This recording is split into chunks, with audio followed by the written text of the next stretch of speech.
Hello, my name is Regila, and I am Hobbycraft artisan and artist who specializes in resin. I love resin. It's such a versatile material.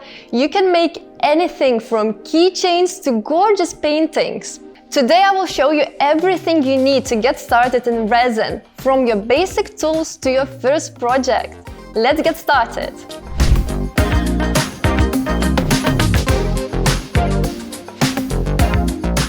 If you like this video, don't forget to subscribe to the Hobbycraft channel by clicking on the bell icon to be notified of future videos. For personal protection, we'll be using a plastic table cover, apron, gloves, and mask with respirator. Top tip: if you have long hair, make sure to tuck it away or tie it up.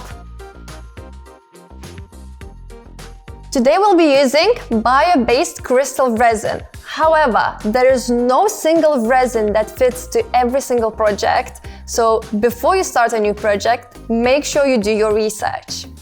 Cups, either paper, plastic or silicone, stirring sticks for mixing the resin, a silicone mold, a heat gun, color or pigment, and other little elements that you might want to add to your project, such as glitter, pressed flowers, or gold flakes.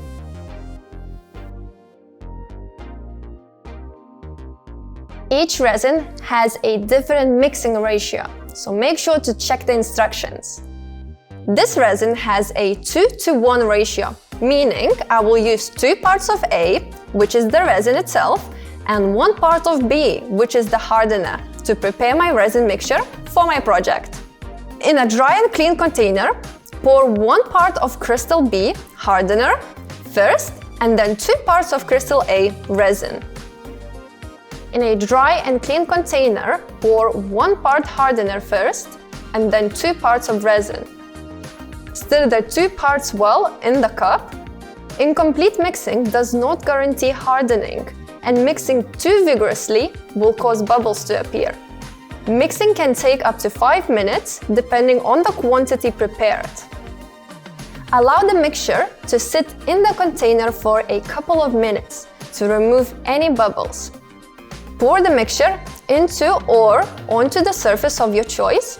Do not keep the mixture in the mixing container for longer than 45 minutes after mixing. Let it dry for 24 hours in a dust-free environment. If the item is larger, such as a coaster, I recommend waiting for 72 hours for the resin to fully set.